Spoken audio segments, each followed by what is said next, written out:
Good afternoon, everyone.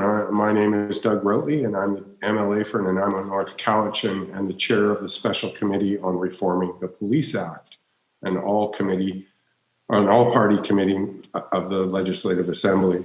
I would like to acknowledge that I am joining today's meeting from the traditional territories of the Malahat First Nation. I would like to welcome all those who are listening and participating to this meeting.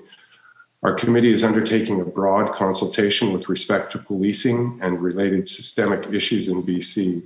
We're taking a phased approach to this work and are meeting with a number of organizations and individuals to discuss the ideas and experiences they put forward in written submissions earlier this year.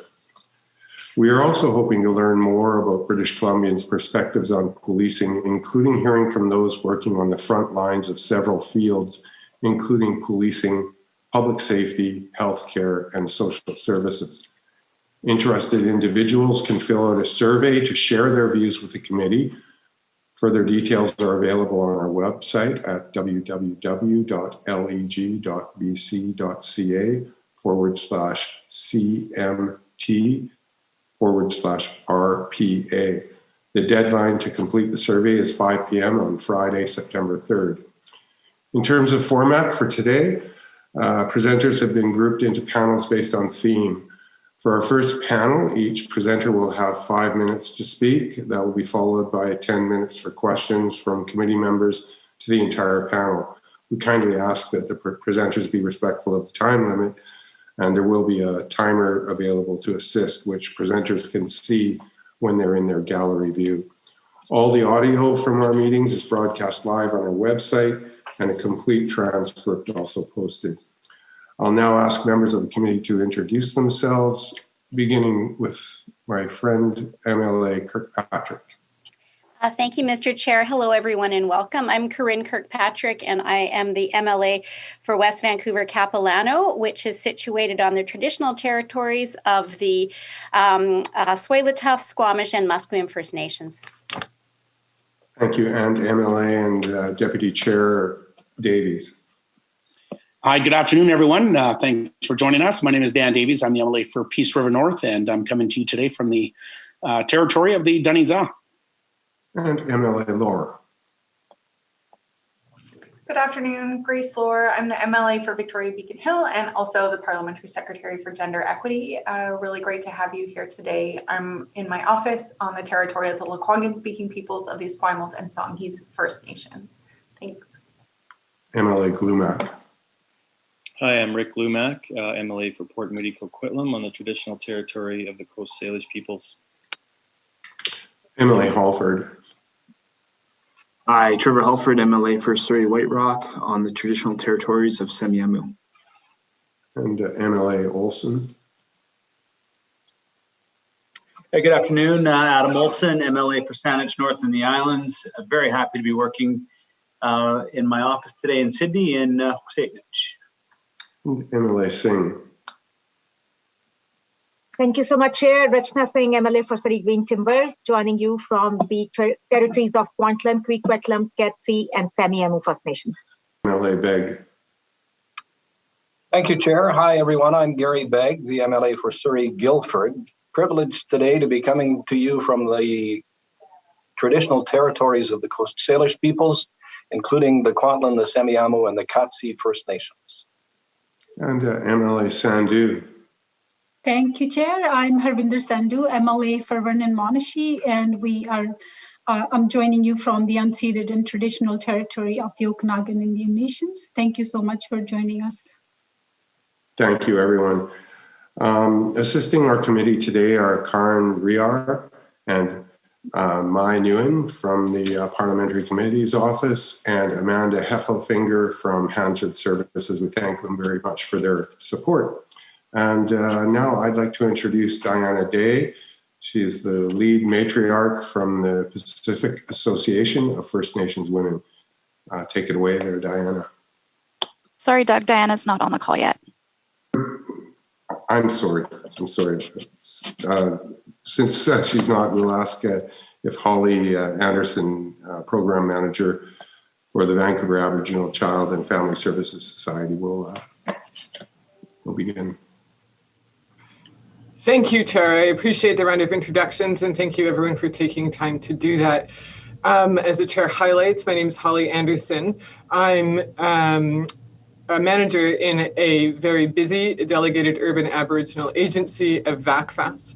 I'm currently situated on the Coast Salish territories of the Squamish, Musqueam, and Tsleil-Waututh people, and very grateful and invited guest here for the past 15 years. To situate myself, I'm Cree Métis from the province of Manitoba, from a Métis settlement of St. Eustache, Manitoba. I'm incredibly grateful to be speaking to you all today. In our agency, certainly we hope to have a strong partnership with police services. To give you a perspective of the voice that I'm coming from, our agency services approximately 400 urban Indigenous children in care. As such, we act as their legal guardian and support them in their journey through care. We also service approximately 500 urban Indigenous families that come to us for family support or come to us in crisis. We're doing our work in the context of incredible social movements in Indigenous reform and child welfare, and I'm excited about this time in our history. I'm also excited about this time for you as we look towards legislative reform through what's happening in our country and through the lens of reconciliation. I also wanted to situate my words today in the context of the Murdered and Missing Indigenous Women's Report, and further in the Truth and Reconciliation Commission's reports, and also in the context of UNDRIP, the United Nations Declaration on the Rights of Peoples, and acknowledge that Canada has recently put that forward and hopefully will be enacting that on a national scale. Both the Truth and Reconciliation Commission and the Murdered and Missing Indigenous Women's Report spoke to recommendations in child welfare. We as an agency took that responsibly, have enacted that, and continue to test ourselves against those guidelines. I urge you to do the same in your legislative reform.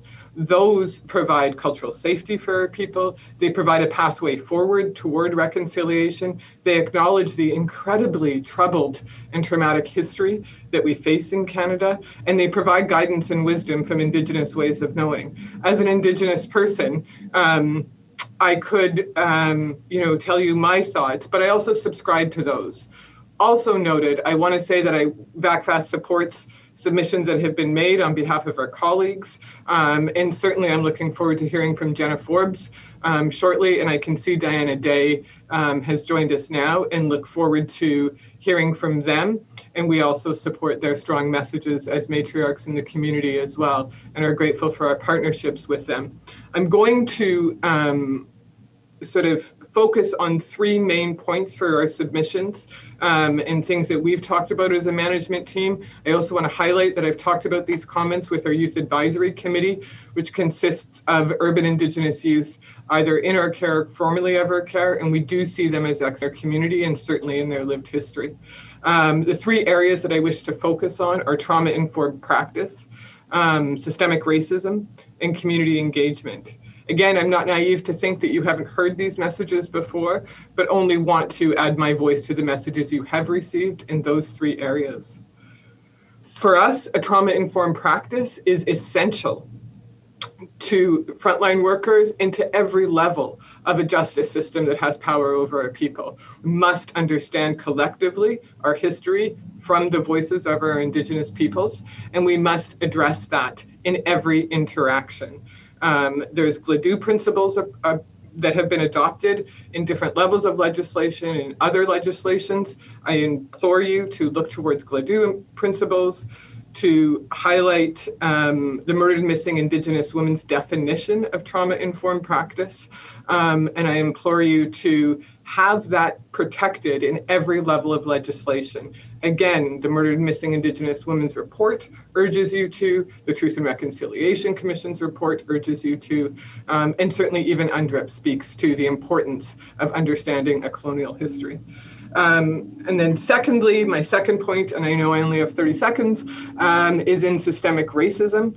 I want to talk about some of our experiences for our children in care around feeling invisible in our community. It is imperative that invisibility shift to investment for our children in care, that our missing reports of children as young as 11 and 12 are answered and responded to immediately and in an invested method, that our children who engage in behaviors as they act out their trauma, that the response is one of investment, that the response is one of support, rather than of blame. I do see, Doug, I'm just going to talk briefly about community engagement. We are lucky in our agency to have a good relationship with our police force. It could be better. We enter those relationships at times with fear because we don't know their response. I would like to enter those relationships with confidence of the response, knowing the response is situated in a trauma-informed approach, one that is respectful of me as an Indigenous person, and ultimately one that serves my clients in moving forward from their oppressive state in our society. I apologize for those last 30 seconds, Doug. I appreciate you entertaining me, and I'm super looking forward to hearing from both Jenna and Diana Day. Thank you so much. Now I'd like to introduce Diana Day, lead matriarch from the Pacific Association of First Nations Women.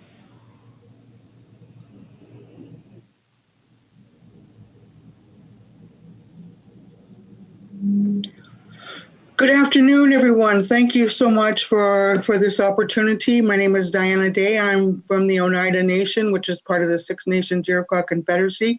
I'm so honored and pleased to be working and living and playing on the Musqueam, Squamish, and Tsleil-Waututh shared territories for thousands and thousands and thousands of years. They've held this land in the pristine condition it was up until contact. So just thinking about all the devastation that we've seen around our territories and how important it is to uphold the rights and responsibilities of our people in this territory. I was really feeling the need to have a submission to this police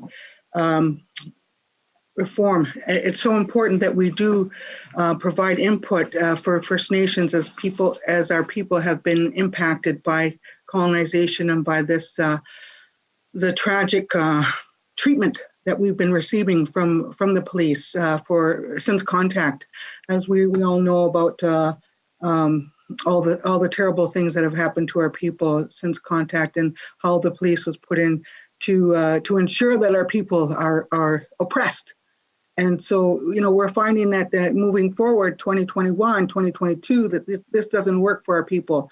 And we have a lot of need to have input into this. And so I did a 3-page submission. It's not very long. I wanted to make sure that there's some important parts that we want to make sure that our people are treated fairly and with respect and with dignity. That's one of the things that our association is mandated to do, is to advocate for systems change for our women and the families that they manage and that they work with. So one of the important things that we want to see happen is we want to see screening. We want to see screening from the police force, from all levels, whether it's the janitors, the sergeants, the chief of police. We want to screen, have a mental health screening, because we know that racism is part of the mental health spectrum.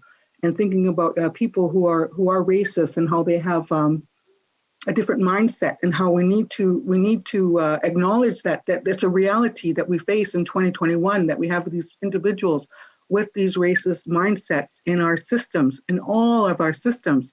And it's not their fault, because our education system does not provide the true history. The truth has been hidden from our people and from mainstream for thousands of since contact.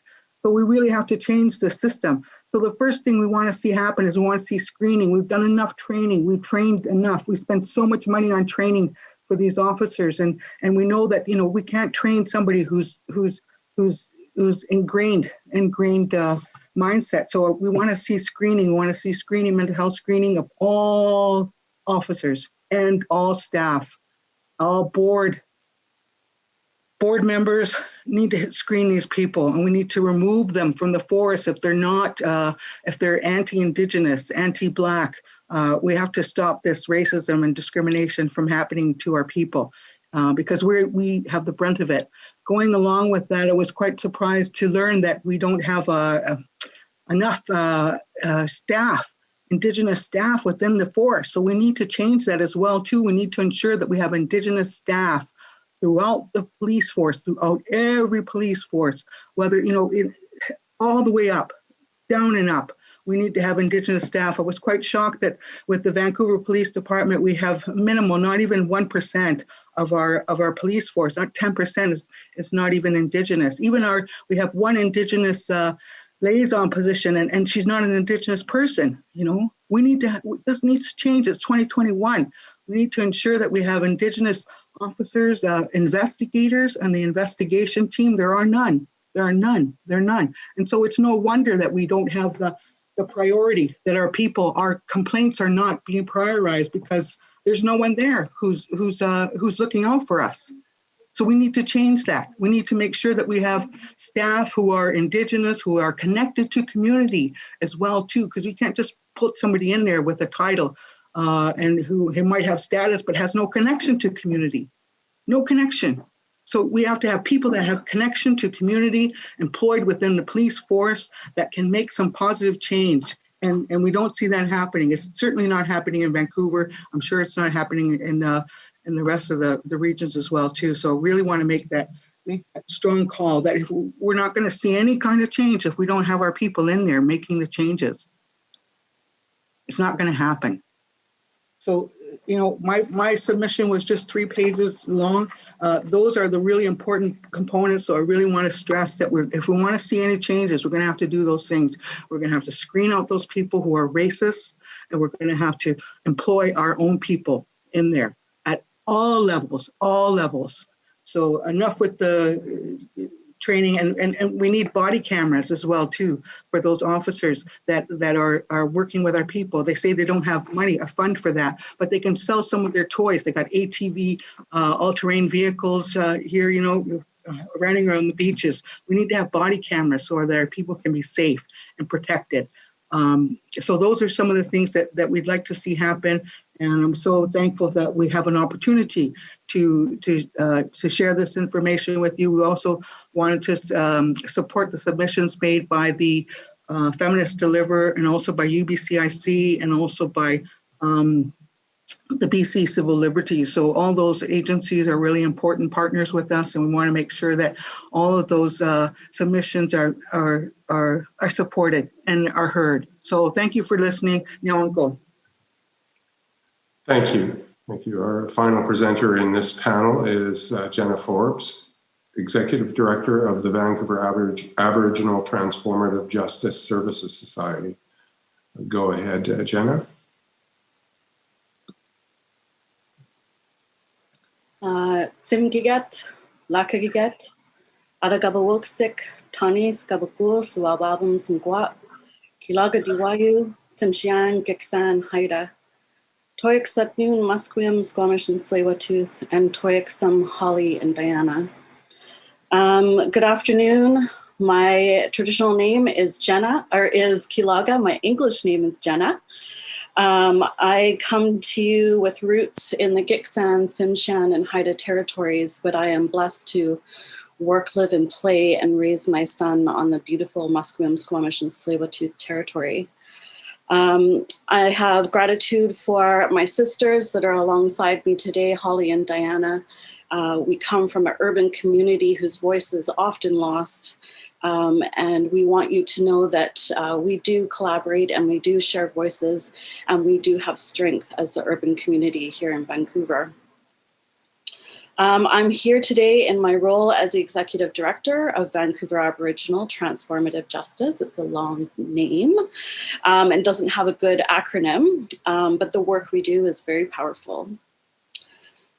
I feel like it's also very important to share with you that I'm a 60 Scoop survivor, and I was raised by my adoptive parents, and my adopted father is a retired VPD officer. So being an Indigenous woman, a daughter of a police officer, is challenging to work in this industry of social justice.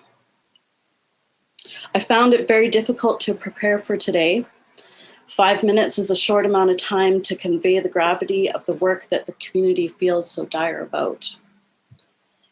It's a challenging time, like I mentioned, to work in this industry where my peers are often being violated. But it's also a potentially great time where we can evolve a system and have BC at the forefront.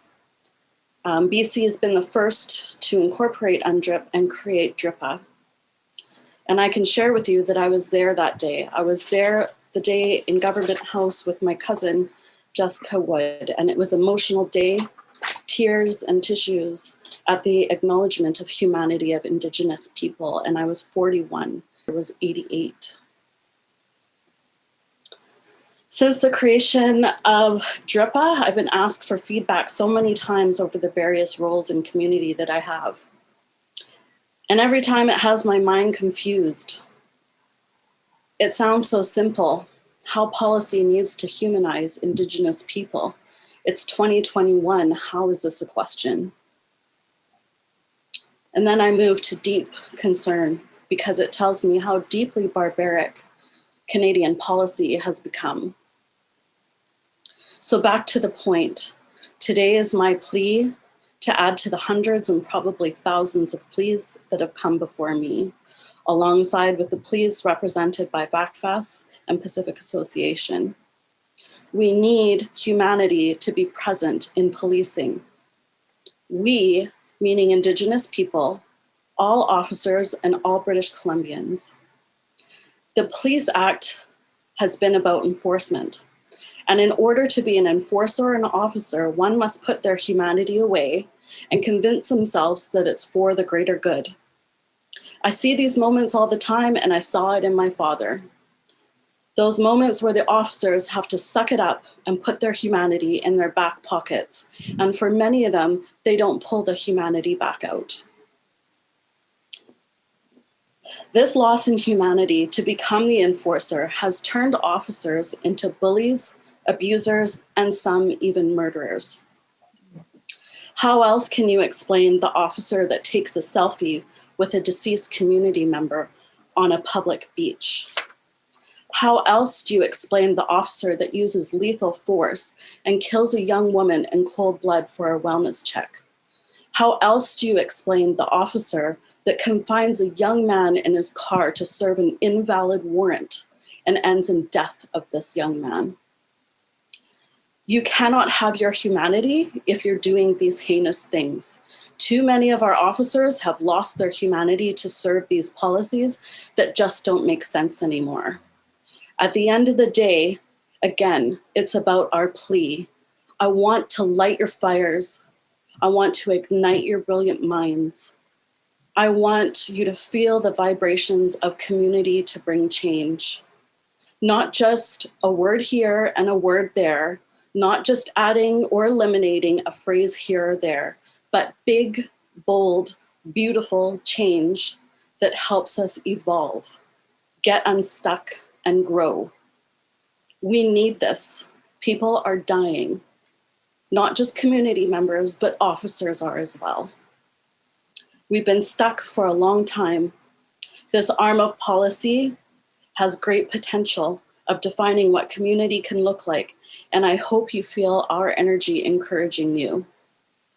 Thank you. Toiksum. Thank you. Thank you. I'll open the floor to questions from members. And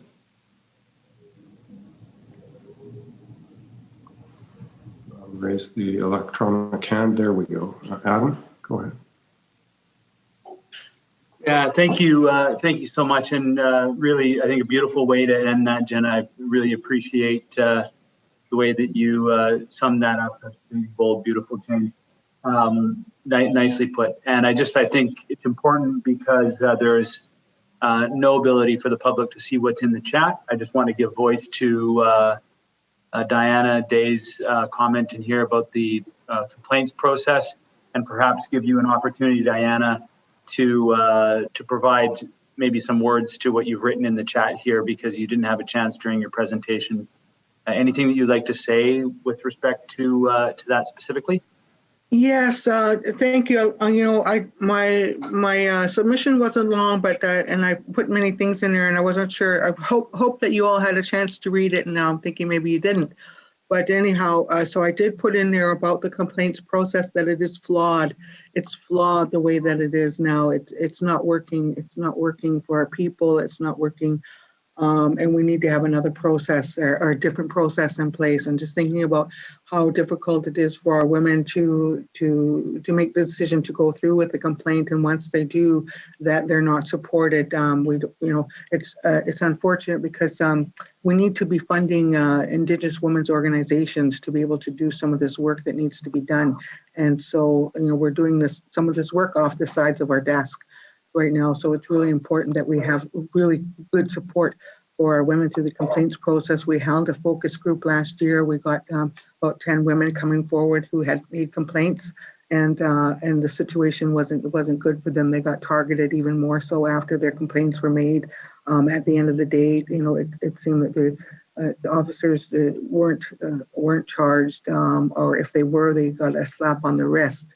And someone said that it was more of a love tap than a slap on the wrist, and that we need to make sure that we have people that are Indigenous to support our women going through this process.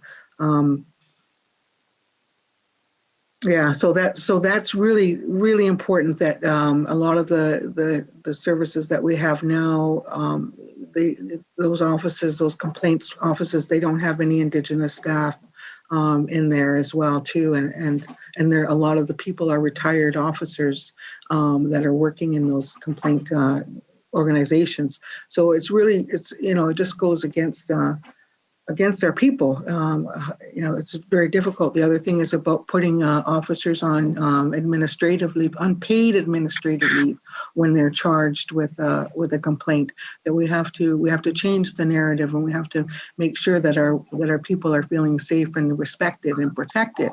And there's no safety and respect and protection when officers who are charged with offenses against our people are residents. And from my community, from Oneida, where a woman was killed, and officers were from the London were put on medical, given administrative leave. They were, oh gosh, sorry about that. They were still kept on the payroll while this woman, the trial was going through. So that's not a good thing to happen. We shouldn't be keeping these murderers and these offenders on payroll. That shouldn't happen. And also the other thing about 3 strikes. So these officers that are getting multiple complaints, what happens is they just move them. They move them to another district, so it becomes another district's problem. We don't need that happening. We need to move them out of the force altogether. If they've got 3 strikes, get them out. We don't have, there's no bad pilots. There's no bad pilots. There's no bad doctors. Why do we have bad police officers? We shouldn't have bad police officers either. We should get rid of the bad apples, and we should shine up those good apples, because there are some good apples on the forces, and we need to make those good apples the example that we want to see followed by all the rest of the force, not these bad apples leading other bad apples. We have to stop that. So those are the things that I wanted to say about the complaint process. Thank you for asking, Adam. Go ahead, Rashna. Thank you so much, Chair, and thank you to all of you for your presentations. What you have said today, we have heard it a number of times before as well. What I am really interested in is, because we are talking about the structural inequities, and this is what we have discussed since morning today and at numerous different presentations. And when the structure is, it is not, a lot of times it is not about the individual himself, but the structures that they are operating in. And I would really like your feedback when we have this opportunity to review, change the Police Act. How do we build in the structures which are so much imbibed and so deep-rooted? How to change those structures to make it more inclusive, more equitable for everybody? I can start, and then I'm very curious about my colleagues' response to that as well. we heard Jenna this morning or earlier reference UNDRIP and certainly Vancouver's commitment to that. UNDRIP is a really novel piece of legislation or a piece of policy when you really look at it, because it's a protective policy where it says thou shall not, and mainly legislative says thou shall. But when we look at, there's an Article 8 in UNDRIP that states Indigenous peoples and individuals have the right not to be subjected to forced assimilation or destruction of their culture. If we wrote legislation simply from that place that said we will not engage in this, you have a completely different structural standpoint to come from, where one that opens a door that says Indigenous peoples deserve a separate pathway, deserve a different pathway that's representative of their culture, that understands their history in this country, that understands the place that they're coming from. And we have an obligation as Canadians to offer them that, period. And so it can be as simple, and certainly the Missing and Murdered Indigenous Women's report speaks to this, obviously UNDRIP, as does the Truth and Reconciliation Commission report. I would also highlight, before turning it over to my colleagues, the last federal piece of legislation in the area of child welfare, Bill C-92, that is an enabling agreement. That legislation also suggests thou shall not, and it suggests that Indigenous peoples have a right to govern themselves. And I'm not suggesting that the Police Act is going to start making recommendations into self-government, but it should acknowledge the right of Indigenous peoples to self-govern and should partner with them. And so instead of having a prescriptive act, that partnership should speak to the systems and the legislation flowing from there, if that makes sense. But I'm very curious what my dear colleagues have to say on this matter. Thank you so much. Thank you. If anybody else would like to make a brief comment, I don't see any other members with questions. I was just thinking about that too. I think about the I don't know what they used to call affirmative action or something in the States, but something like that I think needs to happen. We need to have more Indigenous people employed, not only within justice, police force, but with education and healthcare, everything. And so, some kind of affirmative action policy in place where you say you're going to employ, whatever percentage based on your local area. But something like that could, most certainly I think be supported, because there needs to be some changes to make sure. And then also with the what do you call that? With the unions as well too. So then there's going to have to be some negotiation, some kind of something put on for the unions to make sure that they're going to be accepted to make sure that they have more Indigenous people in their unions and all those kinds of things. So yeah, it is a big process, but I think that it's an important one and something that needs to be, I think, mandated, because we don't have, there's no political will within these forces to even employ Indigenous people, even when the position is saying it's an Indigenous person. There's no commitment to make sure that our people are employed. So I think we have to get some kind of policy, some kind of program affirming people are at those tables and are in those positions and are actively working on our cases. Thank you. Thank you, everybody. The work before us is broad and complex, and we appreciate all of the views that are coming to this committee, including your own, and all the committee members hope that you feel as you have made a positive contribution to the province, and we'll work hard to make recommendations that satisfy the needs of British Columbians. Thank you very much. Can I respond to the same question? Yes. Okay. I want to share with you that in all Indigenous languages, there is no word for justice, which also means there is no word for injustice. We have our adawak, our way. So when someone loses their way, it's community's responsibility and family's responsibility to bring them back to their way. When you think about policy, it really is about language. And as much as I've said, it's not about changing one word here and there, Sometimes it's the presence of certain words that aren't in these policies. I'll give you an example. If there's a domestic violence situation and a call's been made out, the police officer is told to enforce the laws of safety for everyone involved, versus the police officer is instructed to maintain the peace and offer possibilities of better communication. All domestic files are about communication, but officers are instructed on enforcement, and enforcement no matter what. And this gives officers the ability to do whatever they want. So when you get a good apple, they'll respond in one way, and when you get a bad apple, they'll respond in another. So policy needs to be very clear on the language and the outcomes that you want. Is it enforcement? Because when someone's going to enforce something on me, I'm going to automatically want to push back. And I don't know if any of you have children, but if you try to enforce anything on a 3-year-old, it should be the same for a 30-year-old.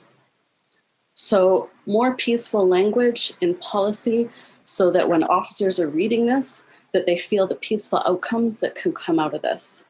Is there times for more stricter enforcement? Yes. But when it's so broad, the enforcement for the stealing of a sandwich for $5 is going to be the same as the person who's committed a horrible crime on someone else. The second point I want to say is our Indigenous policies really require diversion. It's the hands of community that the community member needs to be reconnected in. So there should be a point in time where officers are having contact, and the next needs to be moved into the care of community. We are totally equipped and we have enough people to nurture for better outcomes. The third point I want to make is our concept of College of Physicians. There should be a licensing process for each officer. If my massage therapist needs to be licensed, I believe an officer should be accountable to that as well. Yeah, that's a really good point, Jenna. Thank you. Thank you very much, all of you, for your presentations. And we look forward. I'm sorry, I think go ahead and make a quick comment, but we've got another panel waiting in the way. Okay. Yeah, I was just going to say I'm sorry that I didn't get a chance to share my my full 3 pages with you, but I hope that you have a chance to read it. I did have some information about Highway of Tears and how we should have a camera put up there, and how we have cameras put up to catch poles, but we should have a camera up to protect lives, to save lives. So just thinking about that. So thank you. Absolutely. Your submissions that gave us this list of presenters, it was the consensus of the committee that all of the presenters be asked based on their submissions. So we really appreciate that very much. Thank you. Thank you so much. Good luck to all of you. Thank you. Likewise. Members, I'm going to give a 2-minute recess. We're a bit behind schedule, so 2:14, say.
order.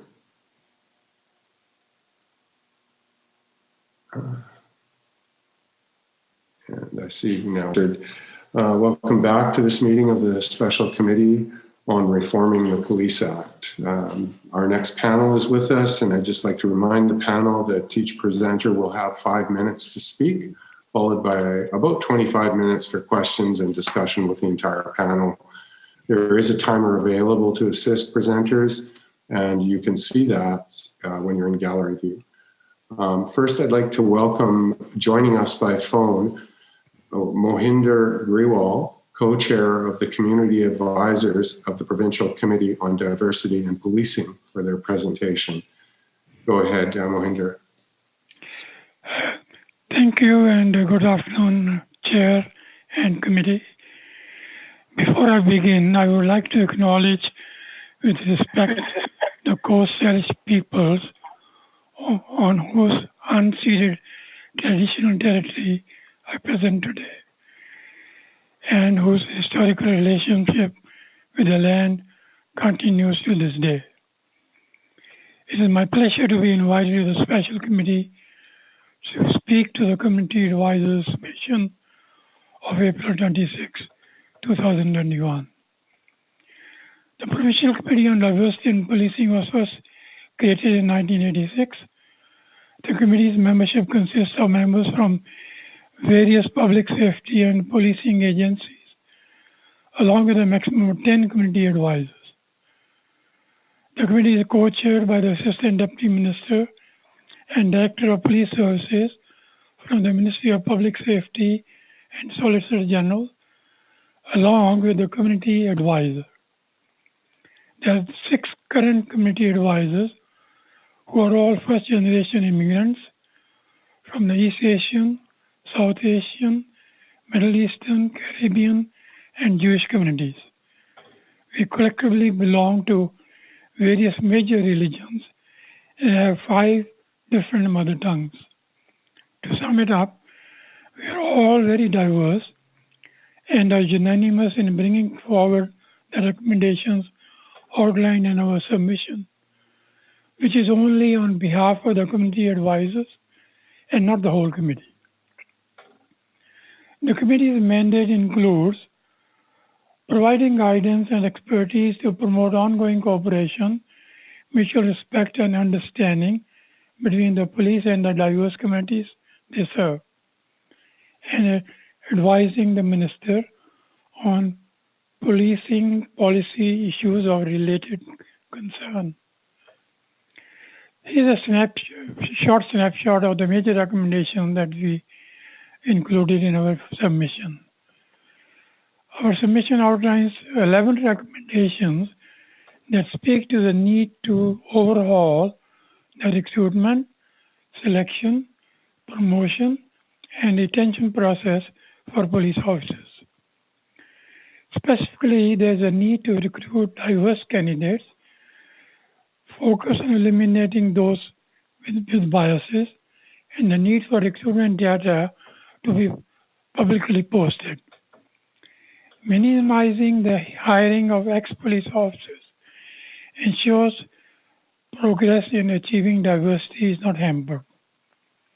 It is imperative to retain and develop a diverse police force that is representative of the community they serve. The representation of racialized communities must be ensured throughout the ranks of police forces. Next, our submission speaks to 6 recommendations that emphasize the need for training, specifically around cultural safety, trauma-informed practice, and the need for the training to happen throughout the career of a police officer and not to be seen as a static one-time process when officers are initially trained. Next, our submission discusses that community-based policing be practiced in all jurisdictions in BC, including the communities served by the RCMP. We recommend that a community-based policing plan for each jurisdiction be developed hand in hand with the community and be provided to the Policing and Security Branch. The governance section of our submission looks to create more capacity for police boards and suggests that a similar governance structure for the RCMP be created. There's a need for deep community involvement in the governance of policing. We recommend having an elected representative on each police board that can be directly accountable to the community they serve. Next, we recommend that before the provincial seat tax standard is finalized, the policing and security branch conduct further consultation with the racialized communities. The final section I'll speak to is the oversight. We recommend an independent oversight body be created to replace the Independent Investigations Office. The Office of the Police Complaints Commissioner and the Civilian Review and Complaints Commission. This new oversight body will have enhanced powers and will consolidate, integrate, and streamline the roles of the three entities. In conclusion, we believe the task before the committee is not just reforming policing, is reforming policing and public safety services in BC rather than reforming the Police Act. Enacting complementary legislation such as anti-racism and race-based data collection would be crucial. One of the major problems in the past have been the recommendations from previous commissions were accepted by the governments of the day, but were not all implemented. We are suggesting that this committee breaks down its final recommendation to the government as follows and identifies firm timelines for the implementation. Thank you. Firstly, those recommendations which could be implemented straight away without waiting for amendments to any legislation. Next, a recommendation that require amendments to existing legislation. And finally, recommendation needing new enabling legislation. Thank you. Lastly, thank you. It will be crucial. Excuse me, I'm sorry. I'll ask you to expound during the question period if possible. I want to ensure that all the presenters have a chance to present and that the members can ask questions. Yeah, I just finishing a few lines. Okay. I did suggest that my rendition is slow and I'm a senior citizen.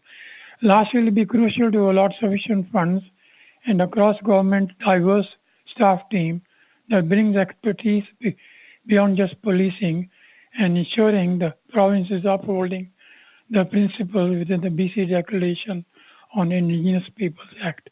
Thank you. Thank you. I connect with you on the senior citizen comment. Thank you. Thank you so much. And our next presenter is Upkar Singh Tatle, Executive Director of the Engaged Communities Canada Society. Go ahead. Thank you. Good afternoon to the committee and my colleagues on the panel today as well. I'm joining you today from the unceded territory of the Samiema First Nation, and I would like to thank them for this privilege to speak to you today and work on their land. And as mentioned, my name is Upkar Singh Tatle. I'm also a former first responder and POC firefighter. As mentioned, I'm engaged Executive Director of Engaged Communities Canada, where we serve the most vulnerable and at-risk communities, many of whom are racialized and under-resourced. Throughout the spectrum of the grassroots programming that we offer, the vast majority of our efforts are alongside other stakeholder agencies and partners, and often these will include right in the front lines, police forces in various jurisdictions throughout the province. And it gives us a broad understanding through community consultation, feedback, which is constant, of the challenges that the communities we serve associate with the policing service. So with that, I'll share with you some of the information we've gleaned through qualitative feedback, anecdotal evidence, and backed up by our further research. In many rural and Indigenous communities that we serve, there is significant racial profiling and overrepresentation of IBPOCs involved in the criminal justice system. Protocols need to be in place to reduce and prevent this. Concern from marginalized IBPOC groups are also sometimes not taken seriously by the police and can lead to reduced support in seeking urgent assistance. A lack of resources, including a means of transportation in situations where life is endangered, and lack of translated resources are often a few examples of the challenges that we've most recently actually had to address for clients when dealing with police. Lack of cultural sensitivity, I think the speaker before me spoke about that as well. When responding to calls equates to a greater need for training that is developed and delivered by leaders of racialized community members. More IBPOCs in leadership positions within the justice system to support reform, and a heavy involvement of peers, justice involved and families in consultation and also implementation. Lack of training, appropriate response around mental health calls, should be responded to by a healthcare provider, and a translation services should also be provided. Lack of culturally appropriate supports and rehabilitation programs for those involved in the criminal justice system and dealing with police contributes to a never-ending cycle. We see that in the communities we serve. So there's an urgent need to reallocate funding to community-based social services supporting those who are justice involved and their families, including a focus on reunification. We need to establish a system where racially driven police incidents can be confidently submitted and institute a process to administer appropriate consequences. Just keep an eye on the time here.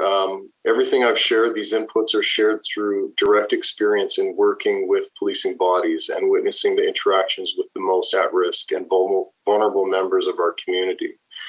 Our hope is that our feedback today assists with the process that you're all undertaking of uncovering strategies to better the model that we are willing to offer any assistance and insights gleaned from these communities directly. Thank you very much.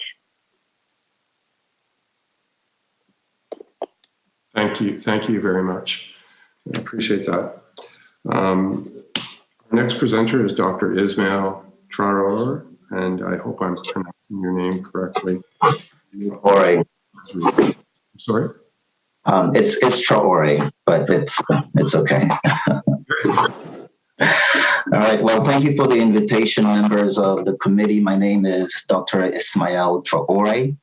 I'm here on behalf of the Multicultural Advisory Council, which is a provincial body that provides advice to government on anti-racism and multiculturalism. And I'm zooming from the traditional and unceded territories of the Musqueam, Tsleil-Waututh, and Squamish peoples, where I live and work as a settler immigrant. I would like to start with some very general trends about crime, provide explanations for this trend, and then end with a framework for developing safer cities. Statistics Canada began collecting data on criminal incidents in 1962. And here's what the data shows in a nutshell. Over the past 30 years, since 1991, the general crime trend in Canada has drastically decreased. In 2013, the crime rate was at its lowest point since 1969. Homicide or violent crimes, which is often considered a good measure for overall level of crime, has also been on a general decline. Interestingly, homicide has been on the decline since 1975, which is almost 2 decades before the general crime rate began its trend downward. In addition to homicide, property crime has also been on a decline, and according to the Crime Severity Index, the severity of crime itself has been decreasing. So not only are people committing less crimes over the past 30 years in general, but the severity or brutality of committed crimes are declining. Using complex statistical models, experts have identified the primary reasons that have contributed to this decline over the past 30-ish years. And here are some. Measures of income inequality, such as unemployment and poverty rates. These have been shown to be associated with violent crimes such as homicide. Inflation rates, which is one measure of how distressed an economy is also a contributing factor and has been shown to be associated with financially related crimes such as vehicle theft and break and enter. An aging population.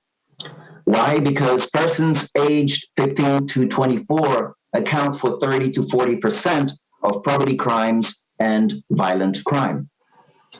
Alcohol and drug addiction are also a contributing factor, especially when it comes to property crime.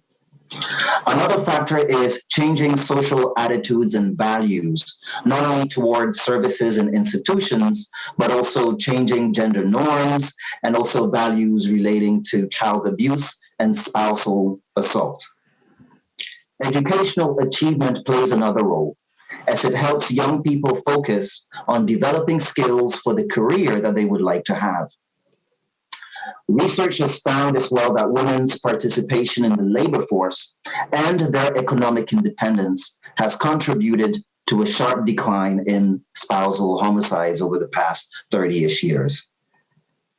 Last but not least, personal security technologies such as alarms and cameras have contributed to this decline. Police work, in the research that I'm aware of, is not mentioned as a primary reason for the mass decline of crime over the past 3 decades. And this should not be a surprise to any of us, because policing is geared toward responding to crime that is underway or that has occurred. Police work is not as effective when it comes to crime prevention. The factors that I mentioned above have a bigger effect on both the motive to commit a crime and the onset of a crime. So having said this, I would like to end with the following 2 points that I would like you to consider and act upon as you review the Police Act. Number 1, follow the evidence. Science-based evidence helped us in Canada and around the world manage and reduce the impact of the COVID-19 pandemic. Social science-based evidence will also help reduce crime and increase safety. I too want to live in a safer community. Evidence shows that there are many ways to get there, and the solution for crime prevention are more socioeconomic related than they are police work related. In other words, let us take an upstream approach rather than a downstream approach in how we think about developing safer communities. Finally, in 2015, Canada committed to the Sustainable Development Goals of the United Nations. The Sustainable Development Goals have several targets for reducing violence, and these targets focus mainly on investing in upstream factors. These include income and economic improvements, caregiving support, safe and affordable housing, and a more compassionate approach to drug and alcohol addiction. I encourage you to act upon the Sustainable Development Goals, to emphasize a social determinants approach to community safety and crime as you review the Police Act. Thank you very much. Thank you very much. And our final presenter in this panel is, oh, no, we've got 2 more. Our next presenter is Jane Hurtig, the Director of Resilience BC Anti-Racism Network Hub. Go ahead, Jane. Hello, my name is Jane Hurtig, and I live as an uninvited guest on the magnificent territory of the Lekwungen-speaking people, specifically the Songhees and Esquimalt nations. I'd like to thank you, the committee, for taking the time to engage the public in your important work. I've listened to many of the oral submissions and feel hopeful that this process will produce real change that is required to create equitable and just communities for all British Columbians. Thank you for inviting me to participate. I work for the Victoria Immigrant and Refugee Centre Society, where I'm the director of the provincially funded Resilience BC Hub, which supports the Resilience BC Anti-Racism Network. I'm also a member of the Greater Victoria Police Diversity Advisory Committee for the 3rd year now. The Resilience BC Anti-Racism Network is composed of 36 organizations operating across the province. With provincial funding, they provide leadership, knowledge, support, and action towards a decolonized, anti-racist, equitable, and just society. The network sees a future free from racism and hate. We are bringing communities together to do the hard work and make this vision a reality. In order to achieve this vision and this reality, we need to normalize discussion about racism and hate. We do this through talking about racism and the rights of individuals and the responsibility of individuals in our society. And this work is challenging, as I've said. These conversations are challenging. The changes that we're talking about together as a society now over the last 16 months, as the reality of the prevalence and impact of racism in our society has been revealed. For many white people in British Columbia, this has been a startling reality, whereas for Indigenous communities, Black communities, people of color, this has been their reality for forever. So the work for many people is new. And again, these conversations are challenging, but it's work that needs to be done. So within the police, we're talking about an institution where systemic racism is a reality, and this needs to be dismantled. So to do this kind of work, we need to be providing the tools and support to individuals within those institutions, tools to reform the structures within the institutions, and provide a long-term commitment to investing in training so that the work is grounded and sustained. So the recommendations that I've made to the committee all have a common theme around education. So I'll just very quickly go over the recommendations that I submitted. The RCMP, as you are aware, the commissioner recently acknowledged, or maybe last year, that there is systemic racism within their institution. And they're taking steps towards address that, I believe. But BC can't wait for them to do this work. So we're recommending that the province needs to have more oversight over the RCMP and hold them accountable for the services they're providing as contractors, and to be able to ensure that any new anti-racism training that is being provided to the municipal police forces is also required for RCMP. Police boards, as this has been mentioned before today, and in other submissions about the it needs to be required that the makeup of the police boards is reflecting the diversity of the communities that they are responsible for or reporting to. So this is key. And then on top of it, they need to also be taking part in ongoing anti-racism training so that members there are really being able to provide the advice and the vision and the goals to the police departments that are required for making sure change is happening.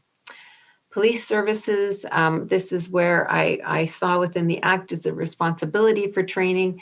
So there's details there in my submission about the importance of the cultural safety training that, for example, SANYAS has put together from the BC Provincial Health Authority. This has been adapted for the Ontario Provincial Police and could be adapted for BC Police.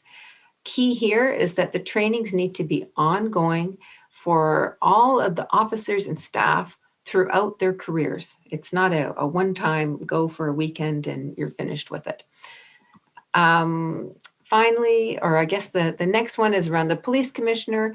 I think this has also come up in many of your submissions that there is a lack of confidence in this institution, and it really needs to be I think there needs to be a lot of work done to be able to rebuild trust in that institution, or perhaps there is a separate institution that needs to be created where there is greater diversity within that institution. And finally, I could talk to you for hours about how we could be improving the way police are collecting data on incidents of racism, whether they're criminal or non-criminal. You've heard a lot about the importance of collecting race-based data, but there's also work that needs to be done, I believe, in the prime case file system, in how non-criminal incidents are being tracked, recorded, taken in, recorded, and then passed on to the BC Hate Crimes team so that they have that information to assist them when they are doing their important work. So that's a summary of what I had submitted. I thank you again for the opportunity to speak today, and I'm happy to answer any questions when you're ready. Thank you very much. And now our final presenter in this panel is Erica Scott from the West Kootenay People for Racial Justice. Go ahead, Erica. Hi, I'm Erica Scott. I'm presenting to you from the unceded and stolen territory of Sinixt Nation on behalf of the West Kootenay People for Racial Justice. Our organization believes that the current Police Act needs much more than piecemeal changes. It needs sweeping foundational reforms. We want to see a fair and equitable system that provides safety for everyone. But safety for everyone has never been the purpose of policing in Canada. As the BCCLA states, the RCMP's original mandate was to punish the practice of Indigenous cultures and ceremonies and to force Indigenous children into residential schools. Not much has changed, as evidenced by the brutal arrests of Indigenous land and water defenders, the high rate of police violence towards racialized communities, and the inadequate response to white terrorism during the dangerous attack on Mi'kmaq fishermen. We hope you agree that safety for all must be the goal of a police service. Together, we can build something new with community safety as the central aim. In this spirit, we recommend the current Police Act should be renamed Safety Act to reflect what the true intent of this public service should be. We live in a country rife with systemic inequity based on race, gender, mental health, and many other factors that lead to marginalization and create barriers to wellness. People who require access to resources, support, and care often end up being policed instead. For decades, money has been moved away from community agencies and poured into exorbitant budgets for police, who then target the very people who are suffering due to the lack of social support and mental health care funding. Police violence is highly racialized, with Black, Indigenous, and people of color overrepresented in fatal shootings, arrests, street checks, wellness checks, and prisons. Despite making up only 5% of the population, 38% of the last 100 people killed by police in Canada were Indigenous. Black people in Canada are 3 times more likely to be killed by police than white people. All racialized targeting and violence by police must end. We need racial justice to navigate our way to a just and equitable future. Here are some actions the police need to take. Centering the perspectives and priorities of racialized communities. Demilitarizing the police and banning the use of lethal force. Decriminalizing sex work, poverty, public intoxication, drugs, and immigration status. Banning street checks. Decriminalizing land defense by Indigenous peoples asserting their rights and title over their lands and waters. Centering UNDRIP as the basis for all reforms. Requiring an extensive vetting process for officers, as well as more training, a minimum of 4 years versus the current 6 months, with a major focus on anti-racism, cultural sensitivity, gender and other unconscious biases, mental health care, and nonviolent de-escalation techniques. Regulating the use and ensuring transparency of surveillance technology. Redesigning the 911 calling system to avoid the inappropriate deployment of police. As detailed in our submission, many communities have already developed successful complementary programs that reduce the need for policing. From Cahoots in Eugene, Oregon to Snug in Yonkers, New York, from the Bear Clan Patrol in Winnipeg to the Unarmed Civilian Protection, Cure Violence, and LEAD programs in many cities worldwide, Organizations that provide alternatives to policing are saving lives, building relationships, and even saving money for their communities. Policing escalates and perpetuates violence. Only peacekeeping organizations can prevent violence. The new Community Safety Act should incorporate the Truth and Reconciliation and the Murdered and Missing Indigenous Women and Girls reports many calls to action. Reports regarding RCMP internal misconduct, such as the Broken Dreams, Broken Lives report, have led to the creation of external independent oversight bodies with the power to audit and implement penalties and rules protecting complainants from retaliation. These practices must also be applied to the handling of civilian complaints regarding police misconduct. We strongly recommend that the new Community Safety Act implement restorative and transformative justice. We believe the new Community Safety Act should adopt a truth and reconciliation style complaints process that allows those who have been silenced to be heard and mandate those in power to listen and truly hear their voices. Marginalized and targeted people need to be able to voice their concerns anonymously, and civilians must have an equal role in instituting reforms. We recognize these remedies come from the legal traditions of the very same indigenous cultures that our current policing system has tried to destroy. We honor the resilience of the indigenous peoples who have survived and continue to endure this genocide, and we are grateful for the indigenous legal knowledge which provides a superior framework for community safety and justice. Thank you. Thank you. Thank you to all the presenters. And now I'll open the floor to the members for questions. Can you please raise your Zoom hands?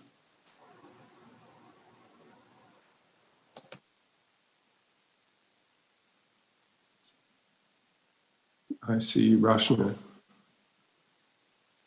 Thank you so much, Chair. And I would really like to thank all the presenters. All of you, I've had the opportunity to talk to you all in person, and but most of you. And so really, really good comments on what you have said. This is what we have been hearing in different presentations before as well. But I would just like to give Mohinder Garewalji a little bit more opportunity because he was on the phone, and I know, sir, you had lots to say and really good information that you were presenting. If something that we missed before, I would really like to hear from you. Thank you.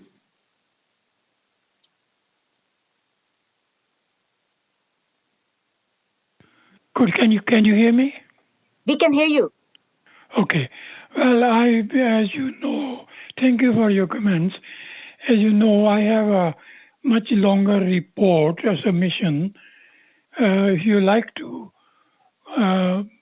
refer to that, I can certainly point out to more information which I highlighted in my summary.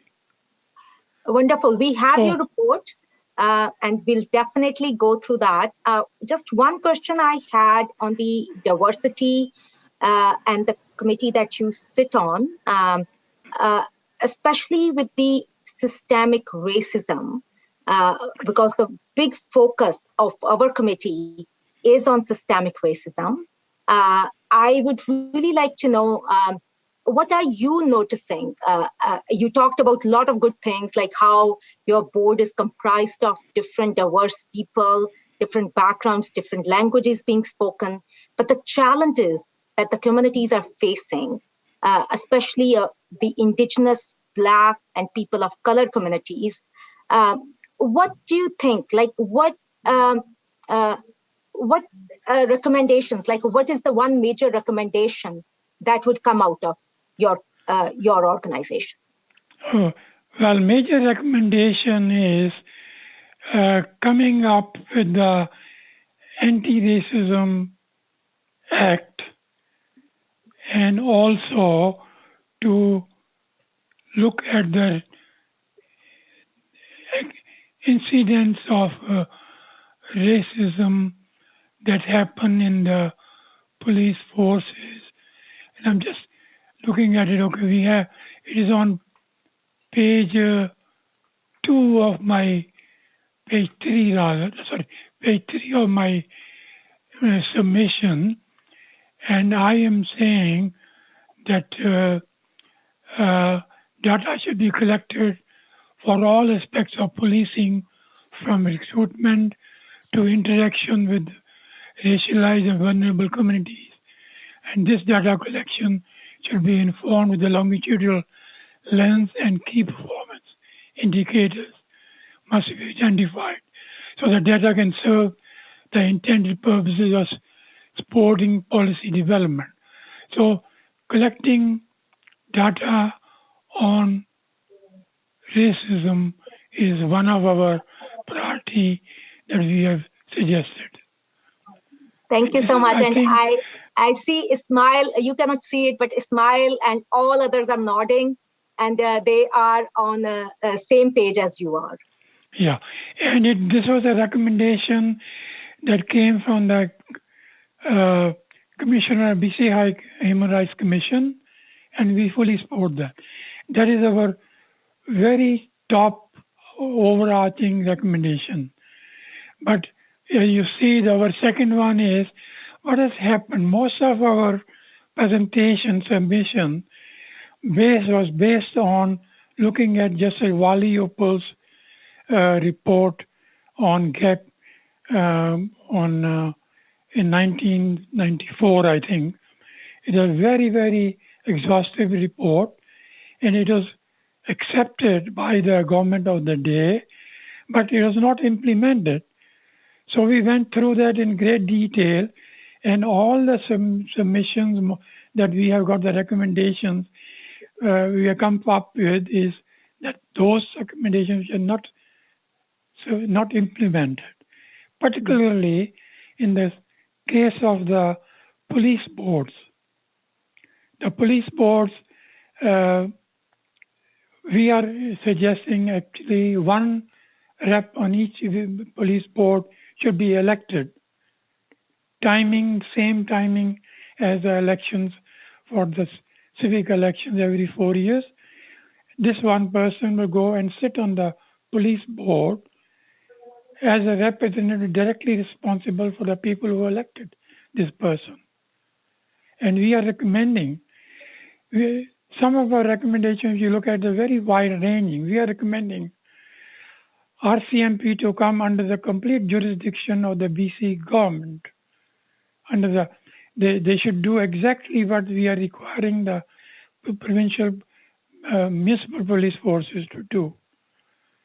And as a result of that, we would suggest that there will be no need to have a Civilian Complaints Commission to look after the complaints to RCMP.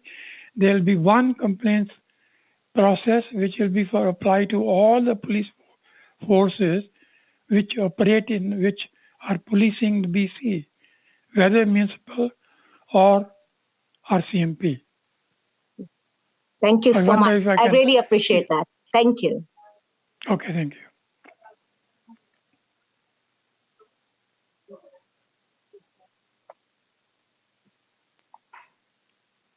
I apologize, I was muted.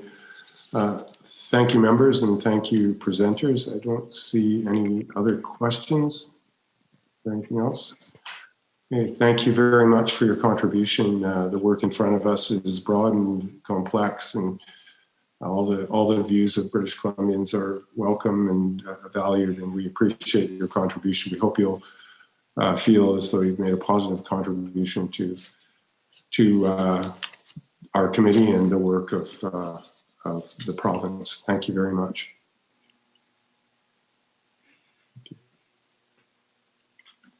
Okay, members, the meeting is in recess until 3 p.m.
I'll call the meeting to order and welcome everybody back to this meeting of the Special Committee on Reforming the Police Act.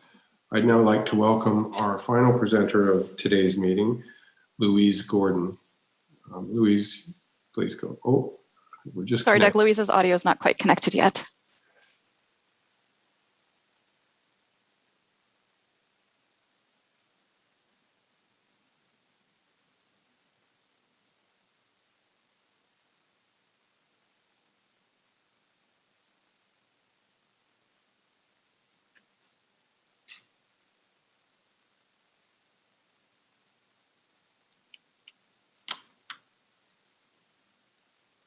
Wonder if she's having problems. Mm-hmm.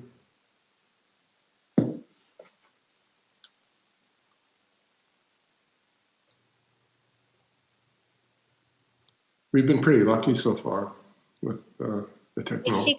Is she calling in from the Yukon? Her connection might not be as good. Yeah. Doug, do you want to take a recess and we can give her a call? Sure. Committee in recess then.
Please.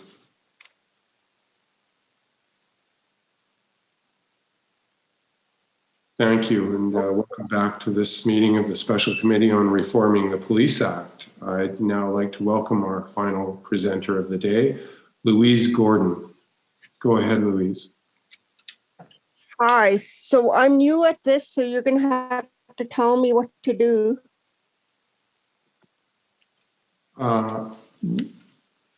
I think do I read the statement?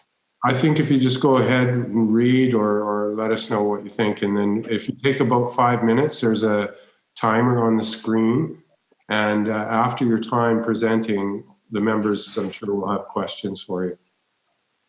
Okay, Thank so you. I've got to pull up my screen here. Hold on a second. Yeah.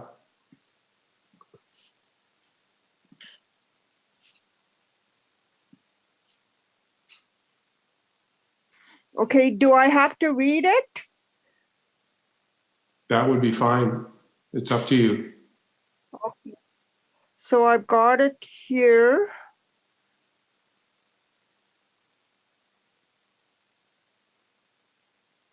I think if you just summarize your submission, because the committee members have seen all the submissions, and then we all agreed on a list of people that we would invite to speak, and you are one of those people. So if you want to just summarize or add in other things you might think about. Okay, so I've actually got 2 documents. I'll just start now. I've got 2 documents, and I just want to give you a little bit of background. I'm actually working as a governance justice manager, and this position just started about 2 months ago. When I originally started on this submission, I wasn't in that position. So it wasn't by choice that I'm in charge of justice at the Taka River Tlingit First Nation Government Office. It just happened that it just, it's a coincidence that everything I did was working towards holding that position. Okay, so I'm just going to say, I'm just going to go through the domestic violence in the Taka River Tlingit families is an epidemic. What's happening is that there's a lot of lateral violence in our nation and all around us. The Taka River Tlingits has a zero tolerance for violence policy, and that does not get respected by the RCMP. It's an internal policy. The reason why it's actually a mandate, and the way our constitution works is we have to take things to the joint clan meeting. And our constitution dictates on how we start coming up with laws and policies. So the First Nation citizens actually themselves presented this. It didn't come from the political leadership of the day. So this mandate is totally a grassroots mandate. They want zero tolerance for violence in our community because people don't feel safe. Okay? And it goes on to say a little bit traditional governance. We're matriarchal. I'm a matriarch. I'm actually the chair of our matriarch group, and there's 8 of us women. So the matriarch is actually the eldest, the oldest female in the family, and that's who our families will talk to about a social issue. Like just say, like if they have a problem with violence, okay? So we're dealing with that. So, and I'm going through the intergenerational pain and violence that goes back to the residential school. 99% of our people has either gone to residential school or their children are intergenerational suffer from intergenerational trauma from the residential school. Mind you, you have to keep in mind that I wrote this before the Kamloops incident. Okay, so it's not like because of what happened to Kamloops that this has come up. Okay, and I go through post-traumatic stress. We all know about that. Okay. So I talk about our traditional law. There's a traditional law, and I already went through with like the matriarchs. The matriarchal group is our traditional law. If there is a social issue problem or an act of violence, the matriarchs are the first ones that know about it around here. And from there, we react, and we usually call the RCMP. Okay, and I want you to keep in mind that the RCMP, right at the very end, changes coming, but too slowly. We did have RCMP here, Constable Heather Swetham, I think she was. That was her name. She actually worked with the matriarch group for 3 years. So she was actually stationed here for 3 years, and we worked with her. And in fact, when she left, we actually made her a really nice vest, a matriarch vest. So all the matriarchs have matching vests, and we gave her one to represent our respect for the work that she did with us. You know, what I'm saying is we have a lot of respect for the RCMP. It's not as if we want to fight against them, okay? The zero tolerance means a duty to intervene in a trauma-informed way.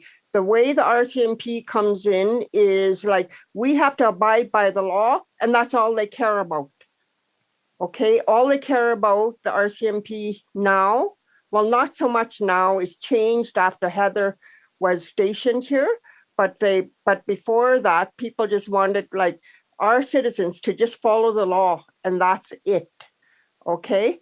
So right now it's changed a bit. And we're looking for a community policing model that prioritizes personal, family, and community health.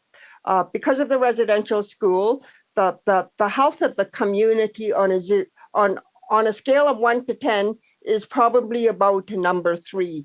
We have a lot of really, really unhealthy people. Like take my family, for instance, there was 9 of us in the family. Now there's 8. All of us are alcohol and drug free, except for one. And I believe that that one person, who's my sister, turns to alcohol and drugs because of the trauma and the intergenerational trauma that she suffers from the residential school. And the RCMP played a big role in collecting the kids around here to go to the residential school. And I understand that it was like maybe sometimes against their will, but they still participated. And a lot of people here hold that inside of them, and it triggers the trauma. And they have a hard time to talk to the RCMP and get along with the RCMP. And I think that together we can work on increasing the trust for the RCMP. Speaking for myself, I actually had a very good experience with the RCMP when I was younger. And whenever the RCMP was called, when there was some kind of an act of violence in my own family happening, because both of my parents were alcoholics and both of them attended residential school. So anyway, long story short, am I talking too fast? No. Okay, so long story short, I had a very, very good experience working with the RCMP when I was younger, because when the RCMP was called, the RCMP came in and I felt safe. Not all people feel like that. And that was the reason why it was so easy for us to work with the RCMP, work with Heather, with the matriarch group. I understand that there is some solutions, you know, like there's community safety officers, and you know there's different programs happening in the Yukon. We would like the opportunity to actually embark on starting a community safety program in Atlin. And it's not something that I just came up with. It's something that people were looking at when they passed the zero tolerance for violence at the JCM. Okay. So I also envision a community safety program for our Tlingit Nation. Our Tlingit Nation includes Teslin, Karkras-Tagish First Nation, and Taka River Tlingit First Nation. And we actually work with the Yukon First Nations, that's Karkras and Teslin. So they're in the Yukon and we're in BC. But a lot of our people go back and forth to visit each other. And they usually have a big bottle of whiskey in their hand when they come to our community. And we're already working together. And we say, if someone comes like that with a big bottle of whiskey, I'll phone over to Teslin, and our health workers will be a witness, and I'll say, this has got to stop.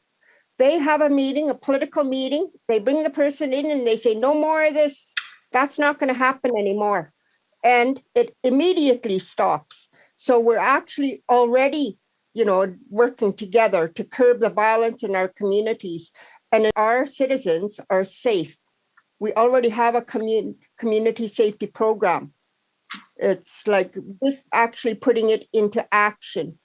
And I'm hoping that we'll be able to do that after this. And I'm really hoping for some support to create a justice program, to increase the community safety for our people in Ackland.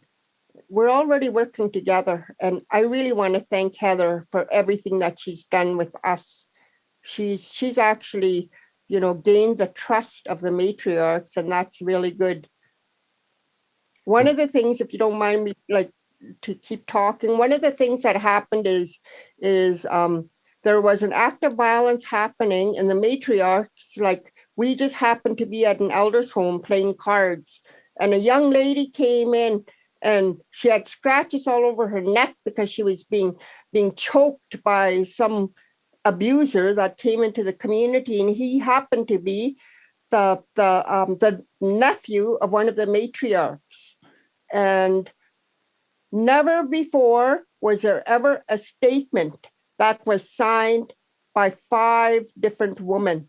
No one ever signed a statement. And we seen the girl, we all signed the statement. That was her introduction to Heather. And then the next day, that guy was escorted out of town. So we had a really good relationship with Heather. And it would be nice, that if we continue that relationship with whoever comes into this community. Thank you. Thank you. And your reflections are important to us. Our work will be making recommendations to the Police Act and some other, training of police and that sort of thing. And we appreciate the presentation. I just would like to open the floor now to the members of the committee for questions. And if anybody has a question, please raise your Zoom hand. And I would say also that a lot of the things that you've spoken about are reflected in the presentations we've heard from other communities as well.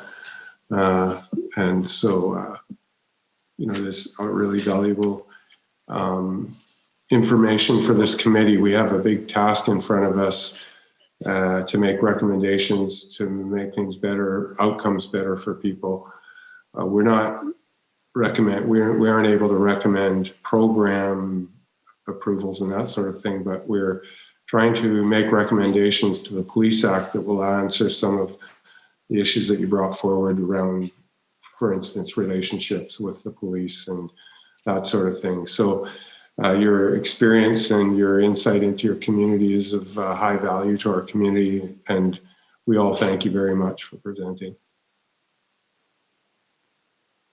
You're welcome. Thank you. Bye. Okay. So are we going to continue? I think that brings to a close unless the committee members have questions. Okay, because I thought I was supposed to do a 5-minute presentation and then there was going to be 10 minutes of questions.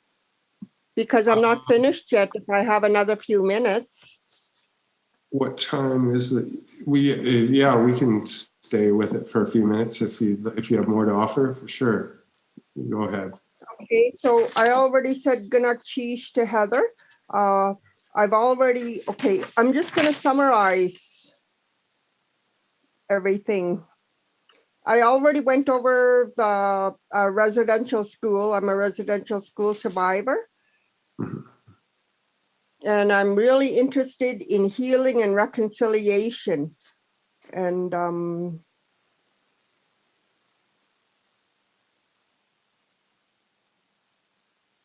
I talked about the matriarchs already. I talked about that.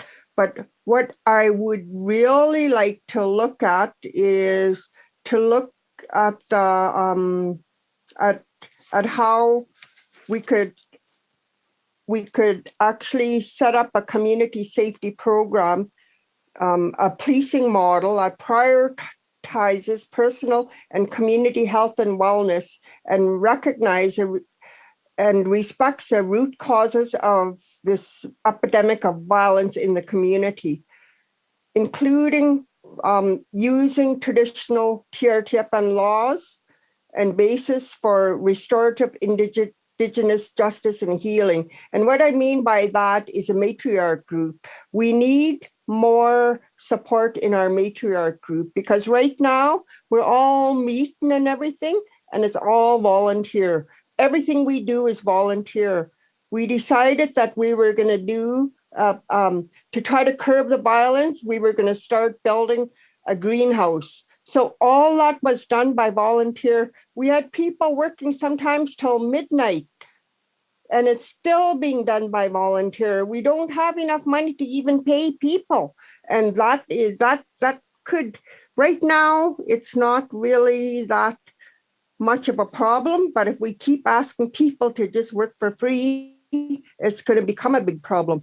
So another thing that I would suggest for my community is recruiting an Indigenous RCMP to help lead the development of this community safety program in our community.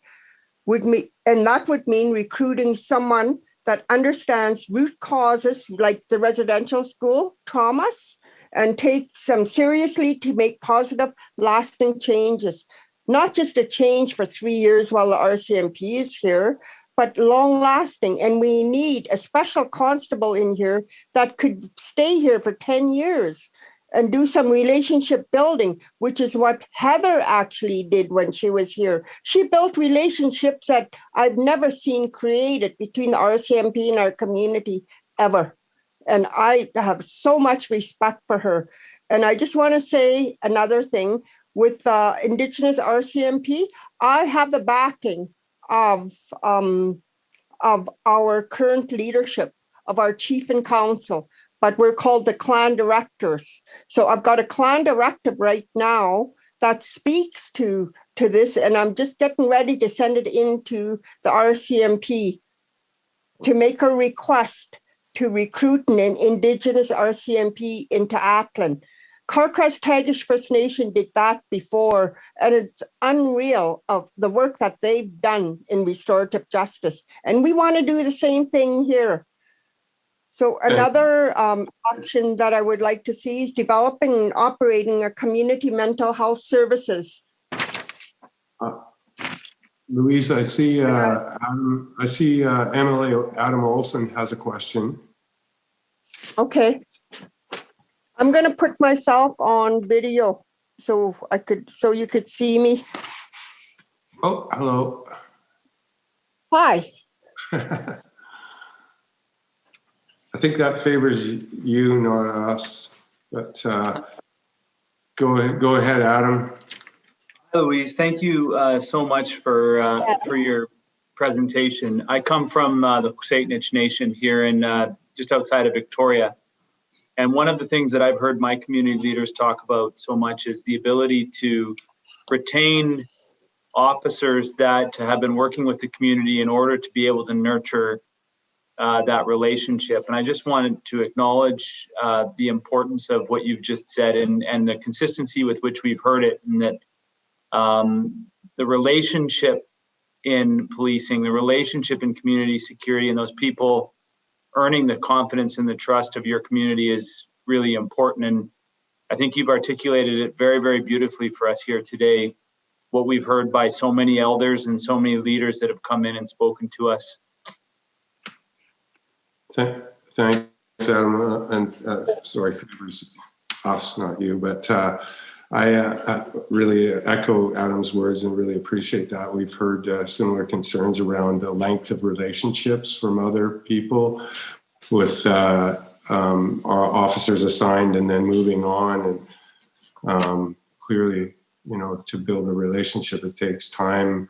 Sometimes we're lucky, but it usually takes time.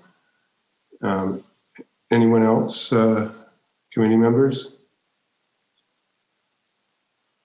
Okay, thank you so much, Louise. Much appreciated. In closing, In closing, I just want to thank you for allowing me to speak. And I want to actually, like, I understand that the role of the RCMP in Indian residential schools is well documented, and that there is a report from 2011 that provides and echoes some of what I'm saying. Okay, and I would like to say that that 2011 report be taken very, very seriously. And something like that could be brought into the First Nations and talked about, because people don't even know about that report.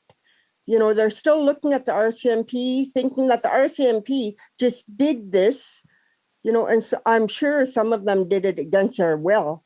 And I think it's important for the RCMP to work in partnership in the spirit of reconciliation with the Taka River Tlingit Matriarch Group to try to diffuse some of this mistrust. And again, in closing, I want to thank you for allowing me to present today. Thank you. And can I ask you, is there an existing process, like when a new officer is assigned, is there a process of introduction that is formal, or, you know, is there? No, there isn't, but there should be. Mm-hmm. I know for myself, like with Heather, she comes out without her uniform and knocks on my sister's door and takes her out for lunch. My sister has been sober more than I've ever seen her sober in her life, just by building a relationship with the RCMP. And she's like, I don't know, like anyhow, she suffers. And she was even going out for lunch with Heather and everything. So it turned out really good. How do you think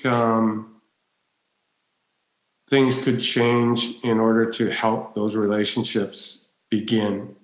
Okay, I've already asked Heather if I could give her name. She is still working. I think she's working in the Prince George area now.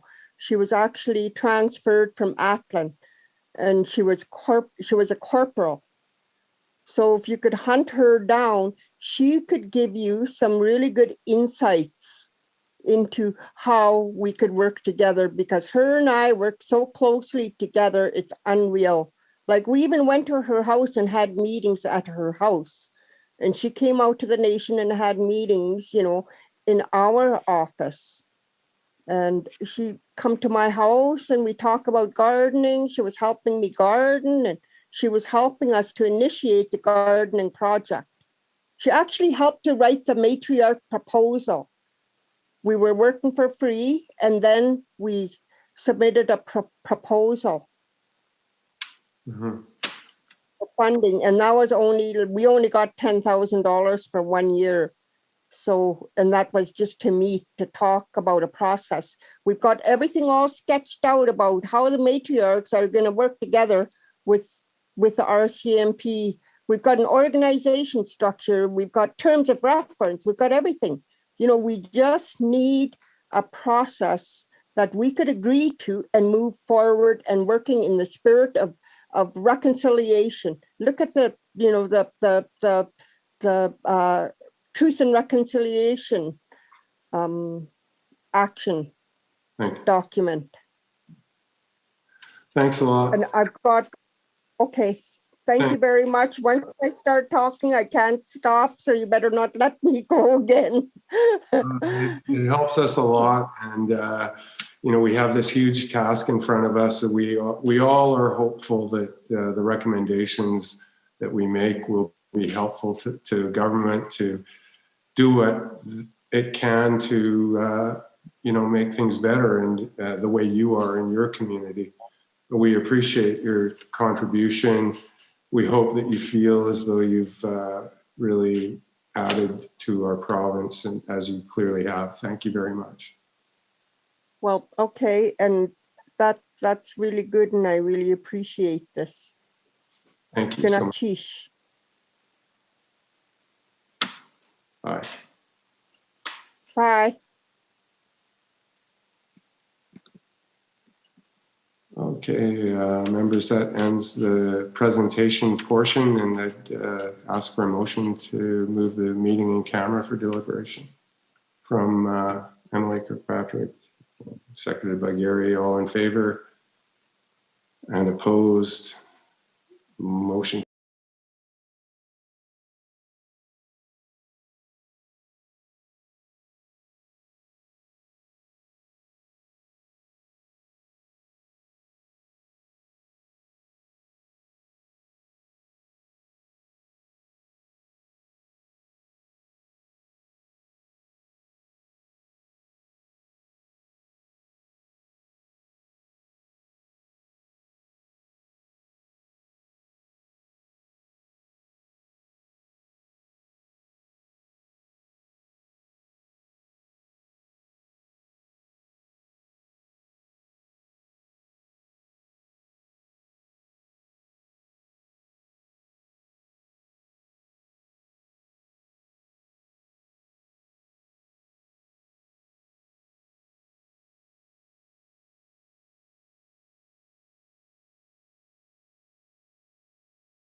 And opposed?